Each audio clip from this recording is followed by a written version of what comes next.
அனைவருக்கும் வணக்கம். நான் ஜோதிடர் தமிழரசன் பேசுகிறேன். இந்த சேனல் ஃபஸ்ட் டைம் பார்க்குறவங்களா இருந்தீங்கன்னா சப்ஸ்கிரைப் பண்ணிக்கோங்க, பெல் பட்டனை கிளிக் பண்ணிக்கோங்க, ஆளுங்கிற ஆப்ஷன் இருக்கும் செலக்ட் பண்ணிக்கோங்க. அப்போ தான் நாங்கள் போடுற பதிவுகள் எல்லாமே உங்களை வந்து சேரும். இன்றைக்கி நம்ம இந்த வீடியோவில் பார்க்க போகிற தலைப்பு சனிப்பெயர்ச்சி பலன்கள். சனிப்பெயர்ச்சி பலன்கள் 2025 மீன ராசி நேயர்களுக்கு எப்படி இருக்குன்னு பார்க்கலாம். மீனராசி, உங்கள் ராசிக்கு சனி 11 மற்றும் 12ஆம் அதிபதியாக வருவார். லாபத்தை கொடுக்குற கிரகமும் அவர் தான், விரயத்தை கொடுக்குற கிரகமும் அவர் தான். இப்போ உங்களுக்கு விரய சனி போயிட்டுருக்கு. விரய சனியில் எல்லா மீனராசிக்காரங்களும், உலகத்தில் இருக்க அத்தனை மீனராசிக்காரங்களும் விரய சனியில் இருக்கீங்க, மாட்டிகிட்டு இருக்கீங்க. செலவு, உங்களால் பணத்தை சேஃப்டி பண்ண முடியாது. ஏதோ ஒரு செலவு பாருங்கள். ஏதோ ஒன்று விஷயத்தில் இறங்குனீங்கன்னா, தொழில் வேலை விஷயமா எங்கேயோ போனீங்களா, ஏதோ ஒரு செலவு வந்துகிட்டே இருக்கும். உங்களுக்கு பணத்தை சேஃப்டி பண்ண முடியாமல் இருக்குது. 2023-24 வரைக்கும் உங்களுக்கு விரைய மேலே விரையமாக தான் உங்கள் வாழ்க்கையே போயிட்டுருக்கு. அப்படி தான் இருக்கும், சரிங்களா? விரைய சனியோட வேலையை அப்படி தான் இருக்கும். ஏன்னா கர்மக்காரகன் சனி, கர்ம அமைப்புப்படி அவர் விரயத்தை கொடுத்துட்ருக்கார். அவர் கொடுக்க வேண்டிய கொடுத்துட்டு போயிட்டே இருப்பார். அவரோட கடமை அந்த மாதிரி, சரிங்களா? அவர் கடமை அப்படி தான் இருக்கும். அவர் பண்ண வேண்டியதை பண்ணிகிட்டு இருக்கார். அப்போ விரயத்தை கொடுக்குற கிரகம் விரயத்தை தானே கொடுக்கும். நிறைய பேர் புலம்புறாங்க, சார் பணம் வரலைங்க சார், லாபம் கிடைக்க மாட்டேங்குது, என்னால் சேமிப்பு பண்ண முடியல. அவர் விரைய சனிங்க, அப்போ விரயத்தை தான் கொடுப்பார். அது புரிஞ்சுக்கணும் நம்ம, சரிங்களா? இப்போ வந்து உங்கள் ராசிக்கு வந்து பாருங்கள், ஜென்ம சனியாக மாறப்போகுது. 7.5 சனியோட நடுப்பகுதிக்கு வர போகிறீங்க. வர்ற மார்ச் மாதம் 29ஆம் தேதி 2025 சனிக்கிழமை இரவு 9:44 மணிக்கு வந்து பார்த்திங்கன்னா, கும்ப ராசியில் இருக்க சனி மீன ராசிக்கு பயிற்சி ஆயிடுவார். அப்போ உங்கள் ராசிக்கு 12 இருக்க சனி உங்கள் ஜென்ம ராசி மேலே, உங்கள் உடம்பு மேலேயே சனியோட தாக்கம் வரப்போகுதுன்னு அர்த்தம், சரிங்களா? கவனமாக இருக்கணும். இந்த காலகட்டங்கள்லாம் ரொம்ப ரொம்ப ரொம்ப எச்சரிக்கையாக, கவனமாக, சேஃப்டியாக இருக்கணும். நிறைய சொல்லலாம், மீனராசிக்காரங்களுக்கு சொல்லிட்டு போயிட்டே இருக்கலாம். ஏன்னா கவனமாக இருக்கணும்.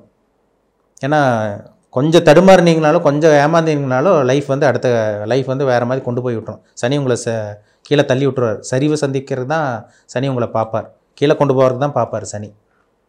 ஏன்னா அவர் வந்து பார்த்திங்கன்னா ஜென்ம சனியாக மாறுறார். ஜென்ம சனிங்கிறது என்ன? ஒரு மனுஷனோட உடம்புல அந்த சனி உச்சந்தலையிலேருந்து உள்ளங்கால் வரைக்கும் சனியோட ஆதிக்கத்தில் இருக்க போகிறீங்கன்னு அர்த்தம். ஒரு நெகட்டிவான ஒரு கிரகம், ஒரு இருள் தன்மை உங்கள் உடம்புக்குள்ளே இறங்குனா எப்படி இருக்கும்? யாரோ நம்மளை அடித்து போட்ட மாதிரி இருக்கும். சோம்பேறித்தனம் ஒரு உடம்புல, குளிக்கிறதுக்கு சோம்பேறித்தனம் வரும், வேலைக்கு போகிறதுக்கு சோம்பேறித்தனம் வரும், அடிக்கடி உடம்பு அடித்து போட்ட மாதிரி இருக்கும், படுத்து தூங்கிட்டே இருக்கணும்னு தோணும். இதெல்லாமே இந்த ஜென்மசனி காலகட்டங்களில் வரும். ஏற்கனவே ஒரு சில மீனராசிக்காரங்களுக்கு அப்படி தான் இருக்குது, சரிங்களா? அதனால் உடல் ஆரோக்கியத்தில் கவனமாக இருக்கணும். ஃபஸ்ட்டு பாயிண்ட் அதுதான், உடல் ஆரோக்கியத்தில் நீங்கள் எச்சரிக்கையாக இருக்கணும். ஏன்னா ராசி உங்கள் உடம்பு மேலேயே சனி வர்றார். சந்திரனுங்கிறது என்ன? மீனராசியில் பிறந்திருக்கீங்க, சந்திரன் உங்கள் ராசியில் இருப்பார். சந்திரன் என்ற வீடு தான் ராசின்னு நம்ம சொல்கிறோம். அப்போ சந்திரனுங்கிறதுன்னு எண்ணத்தை குறிக்கிற கிரகம் சந்திரன். உடலை குறிக்கிற கிரகம் சந்திரன், மைண்டை குறிக்கிற கிரகம் சந்திரன், புத்தி குறிக்கிற கிரகம் புதன். ஆனால் அவன் எண்ணத்தை குறிக்கிற கிரகம் சந்திரன் தான். நீங்கள் என்ன யோசிக்கிறீங்க, என்ன நினைக்கிறீங்க, இதெல்லாமே சந்திரன் தாங்க. சந்திரன் கெட்டு போச்சுன்னா ஒன்றுமே பண்ண முடியாது. இப்போ உங்கள் ராசி மேலேயே சனி வர்றார். அப்போ ஒரு ஒளி கிரகத்தோட ஒரு இருள் கிரகம் சேருது, கலக்குது. 2 கிரகம் கலவை ஏற்படுறதுனால அந்த இது வந்து பார்த்திங்கன்னா உங்களுக்கு உடம்பு ஆரோக்கியத்தில் பிரச்சனை, மனசோர்வு, மன உளைச்சல், மனசில் ஒரு தெளிவில்லாத சூழ்நிலை எல்லாமே உருவாகும். அப்போ இந்த 2 கிரகம் சேர்றதுனால சில பிரச்சனைகள் கண்டிப்பாக கொடுக்கும். மன உளைச்சல் கொடுக்குங்க. நீங்கள் உங்களால் சிந்தித்து செயல்பட முடியாது. நல்லது பேசி கெட்ட பேர் வாங்கிக்குவீங்க, பேசி மாட்டிக்குவீங்க. அதனால் வந்து எந்த ஒரு விஷயமா இருந்தாலும் ஒரு தெளிவு வேணும் உங்களுக்கு. 4 தடவை 7 தடவைக்கு 10 தடவை யோசிச்சு முடிவு எடுக்கிறது தப்பே கிடையாது, சரிங்களா? இறை வழிபாடு பண்ணுங்கள், தியானம் பண்ணுங்கள், ரொம்ப முக்கியம். தியானம் பண்ணுறது ரொம்ப ரொம்ப முக்கியம். இறை வழிபாடு, தியானம், யோகா பண்ணுறது மைண்டை ஓரளவுக்கு கண்ட்ரோல் கொண்டு வர முடியும். முடிஞ்ச அளவுக்கு அன்னதானம் பண்ணுங்கள். சுயநலமாக இல்லாமல் முடிஞ்ச அளவுக்கு அன்னதானம் பண்ணுறது, அடுத்தவங்களுக்கு கொடுத்து உதவி செய்கிறது, டொனேஷன் கொடுக்கறது, ஏழை எளிய மக்களுக்கு உதவி செய்கிறது, படிக்கக்கூடிய மாணவர்களுக்கு உதவி செய்கிறது, அதேமாதிரி வந்து பார்த்திங்கன்னா அன்னதானம் பண்ணுறதெல்லாம் ஒரு அருமையான பரிகாரமாக இருக்கும். உடல் ஊனமுற்றவங்களுக்கு உதவி பண்ணுறதெல்லாம் ஒரு சிறந்த பரிகாரமாக இந்த சனிக்குண்டான பரிகாரமாக அமையும், சரிங்களா? சனிக்குண்டான பரிகாரமாக இருக்கும்.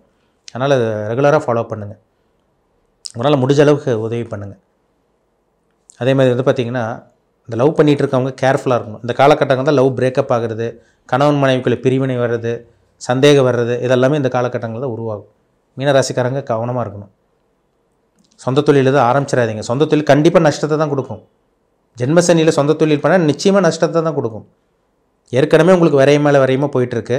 ஆனால் இப்போ தான் உங்களுக்கு ஒரு ஐடியா வரும், நம்ம அப்படி பண்ணி டெவலப் ஆயிடலாம், அவங்க இப்படி பண்ணுறாங்க, இவங்க இப்படி பண்ணுறாங்க, நம்ம இப்படி டெவலப் ஆயிடணும், முன்னேறிடணும், ஒரு ஐடியா வரும், மைண்ட் செட் வரும். ஆனால் இறங்குனீங்கன்னா இருக்கிறதையும் சனி வந்து காலி பண்ணிட்டு போயிட்டே இருப்பார். அதனால் இருக்கிற பணத்தை வச்சு சேஃப்டி பண்ணுங்கள். புதுசாக தேவையில்லாமல் சொந்த தொழில் ஆரம்பிக்கிறங்கிற பேரில் ஒரு 2.5 வருஷத்துக்கு பண்ண வேண்டாம். 2027 நடுப்பகுதி வரைக்கும் நீங்கள் சொந்த தொழிலே பண்ணக்கூடாது. சொந்த தொழில் நாங்கள் பண்ணிகிட்டு இருக்கோங்க சார், நாங்கள் என்ன பண்ணுறது, எப்படி நாங்கள் பிழைக்கிறது, நாங்கள் எப்படி சாப்பிட்றதுன்னு ஒரு சில பேர் கேட்பாங்க. இருக்கிறத அப்படியே மெயின்டைன் பண்ணிக்கோங்க. புதுசாக உள்ளே வரவங்கள கூட்டு தொழிலுங்கிற பேரில், பார்ட்னர்ஷிப்பில் பேரில் ஏமாந்து போகாதீங்க. சனி வந்து விரைத்தை தான் கொடுக்கும், நஷ்டத்தை தான் கொடுக்கும். அதனால் இருக்கிற தொழில் அளவாக இது பண்ணிக்கோங்க. சுற்றி இருக்கிறவங்கள யாரும் நம்ப வேண்டாம். நண்பர்கள் விஷயத்தில் கவனமாக இருக்கணும். கூட்டு தொழில் பண்ணிகிட்டு இருக்கவங்க கேர்ஃபுல்லாக இருக்கணும். கணவன் மனைவி கவனமாக இருக்கணும். இல்லைன்னா ஏதோ ஒரு பிரச்சனை, பிரிவினைகள், வாக்குவாதம், பிரச்சனை அப்படி இப்படின்னு வரதாங்க செய்யும். மனசில் நிம்மதி இருக்காது. ஏன்னா இந்த காலகட்டங்களில் லேட்டாக தூங்குறது, நைட் லேட்டாக தூங்குறது, பகலெல்லாம் முழிச்சிருக்கிறது, இந்த மாதிரிலாம் வரும். கேர்ஃபுல்லாக இருக்கணும். சரிங்களா? மீனராசிக்காரங்க எச்சரிக்கையாக இருக்கணும். அதேமாதிரி வந்து பார்த்திங்கன்னா வண்டி வாகனத்தில் கவனமாக போங்க. இரவரையான பிரயாணங்கள் மற்றும் எப்போவுமே நீங்கள் ட்ராவல் பண்ணும்போது கவனமாக கேர்ஃபுல்லாக இருக்கணும். சரிங்களா? மற்றபடி இந்த காலகட்டங்களில் திருமணம் பண்ணலாம். ஜென்மசனி காலகட்டங்களில் திருமணம் பண்ணலாம். புத்திர பாக்கியமெல்லாம் உங்களுக்கு கிடைக்கும். இதெல்லாமே இந்த 2 வருஷத்துக்குள்ளே உங்களுக்கு அமையும். சரிங்களா? இதுக்கெல்லாம் நீங்கள் தாராளமாக முயற்சி பண்ணலாம். அஷ்டம சனி தான் தடங்களை கொடுக்கும். ஆனால் ஜென்மசனியில் மேக்ஸிமம் பாருங்கள், ஜென்மசனியில் தான் ஒரு சில பேருக்கு கல்யாணமே நடந்திருக்கும். 7.5 சனியில் தான் கல்யாணமே நடந்திருக்கும். அதனால் நீங்கள் திருமணத்துக்கு உண்டான அமைப்பு இதெல்லாமே உங்களுக்கு நல்லா இருக்குங்க. வண்டி வாகனமெல்லாம் வாங்குறதுனா பார்த்து வாங்குங்க. சரிங்களா? உங்கள் ஜாதகத்தில் அந்த அமைப்பு இருக்கா, நல்ல தசாபுத்தி போகுதா, இல்லை ஆக்சிடென்ட் ஆகிற மாதிரி சூழ்நிலை இருக்கான்னு தெளிவாக பார்த்துக்குங்க. சரிங்களா? மற்றபடி உங்களுக்கு பிஸ்னஸ் பண்ணிகிட்டு இருக்கவங்க நான் முன்னாடியே சொன்ன மாதிரி அளவாக போட்டு அளவாக முதலீடு போட்டு பண்ணுறது நல்லது. பெருசாக ஆசைப்பட்டு நான் கூட்டு சேர்ந்து பண்ண போகிறேன், ஷேர் மார்க்கெட் பண்ண போகிறேன், நான் லாட்ரி வாங்கி எனக்கு ஜாக்பாட் அடிக்க போகுது, அந்த எண்ணமெல்லாம் விட்டுருங்க. கண்டிப்பாக பெரிய நஷ்டத்துக்கு கொண்டு போய் விட்டுரும். சரிங்களா? Stock market, share market, lottery வாங்குறது, பங்குச்சந்தை, சூதாட்டம், இந்த கிரிப்டோ கரன்சி, இந்த மாதிரி விஷயங்கள்லாம் இந்த ஸ்பெகுலேஷன் பிஸ்னஸ் எல்லாம் போய் இறங்கிட வேண்டாம். பெரிய நஷ்டத்தை கொடுத்துரும். ஆசை வார்த்தை காமிச்சு மோசம் பண்ணுற சூழ்நிலை எல்லாமே இந்த காலகட்டங்களில் தான் உங்களுக்கு உருவாகும். சரிங்களா? அப்படிப்பட்ட மனிதர்கள்லாம் உங்களுக்கு அறிமுகமாவாங்க. அதனால் ஜென்மசனி காலகட்டங்களில் எல்லா மீனராசிக்காரங்களும் கவனமாக கேர்ஃபுல்லாக இருக்கணும். கவனமாக இருக்கிறது அது வந்து உங்கள் கையில் தான் இருக்குது. தியானம் பண்ணுங்கள், மெடிடேஷன் பண்ணுங்கள், யோகா பண்ணுங்கள். எதாக இருந்தாலும் யோசிச்சு முடிவெடுங்க. அவசரப்பட்டு எந்த ஒரு முடிவும் எடுக்கக்கூடாது. ஏன்னா மனக்குழப்பம் கொடுக்கும். சந்திரனோட சனி சேரனால மனக்குழப்பத்தை கொடுத்துரும். அப்போ உங்கள் மேலே ஒரு இருட்டு வருது. இப்போ எப்படி இருப்பீங்க? நீங்களால் தெளிவாக சிந்தித்து செயல்பட முடியாது. ஒரு இருட்டுக்குள்ளே இருக்கிற மாதிரி இருக்கும். உடம்பு அப்படியே டயர்டாக இருக்கும், அடித்து போட்ட மாதிரி இருக்கும், தூக்கமாக வரும்.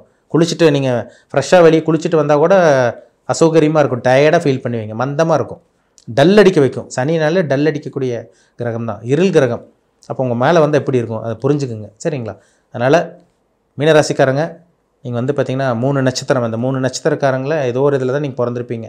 சரிங்களா? அதாவது பூரட்டாதி, உத்திரட்டாதி, ரேவதி, இந்த நட்சத்திரத்தில் இருப்பீங்க. அதனால் இந்த 3 நட்சத்திரக்காரங்களும் எச்சரிக்கையாக கவனமாக இருக்கக்கூடிய காலகட்டமாக தான் இந்த சனிப்பயிற்சி உங்களுக்கு இருக்கும். கணவன் மனைவி உறவில் ஜாக்கிரதையாக இருக்கணும், கவனமாக இருக்கணும். கூட்டு தொழில் பண்ணிட வேண்டாம், சொந்த தொழில் ஆரம்பிச்சிட வேண்டாம், இருக்கிற வேலையை விட்டுற வேண்டாம். முக்கியமாக சொல்லப்போனால் இருக்கிற வேலையை விட்டுட்டு வேறு வேலைக்கு போயிட வேண்டாம். சரிங்களா? வேலையை மாற்றக்கூடாது. சில மன அழுத்தம், மன ரீதியான பாதிப்பு வரதான் செய்யும். அதனால தான் முன்னாடி சொன்ன இறை வழிபாடு, தியானம், யோகா, அதே மாதிரி வந்து பார்த்திங்கன்னா ஆன்மீக வழிபாடு, அடுத்தவங்களுக்கு உதவி செய்கிறது, இந்த மாதிரி விஷயங்கள்லாம் பண்ணுங்கள். ஓரளவுக்கு அந்த மனக்கட்டுப்பாடுன்னு ஒன்று உங்களுக்கு வரும். சரிங்களா? அதாவது வந்து பிரச்சனை இருக்க தான் செய்யும், இருந்தாலும் அது சமாளிக்கக்கூடிய கெப்பாசிட்டி கண்டிப்பாக உங்களுக்கு கிடச்சிரும். சரிங்களா? ஜாக்கிரதையாக இருக்கக்கூடிய காலகட்டமாக தான் உங்களுக்கு இருக்கும். இது நல்ல காலகட்டம் கிடையாது.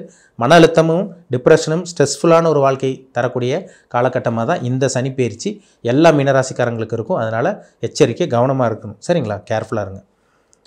மீண்டும் அடுத்த பதிவில் சந்திக்கும் வரை உங்களிடமிருந்து விடைபெறுவது உங்கள் ஜோதிடர் தமிழரசன். இந்த சேனல் பிடிச்சிருந்தால் உங்கள் நண்பருக்கு, உறவினருக்கு ஷேர் பண்ணுங்கள், லைக் பண்ணுங்கள், சப்ஸ்கிரைப் பண்ணுங்கள், பெல் பட்டனை கிளிக் பண்ணிக்கோங்க, ஆல்ங்கிற ஆப்ஷன் இருக்கும், அதையும் செலக்ட் பண்ணிக்கோங்க. அப்போ தான் நாங்கள் போடுற பதிவுகள் எல்லாமே உங்களை வந்து சேரும். நன்றி, வணக்கம்.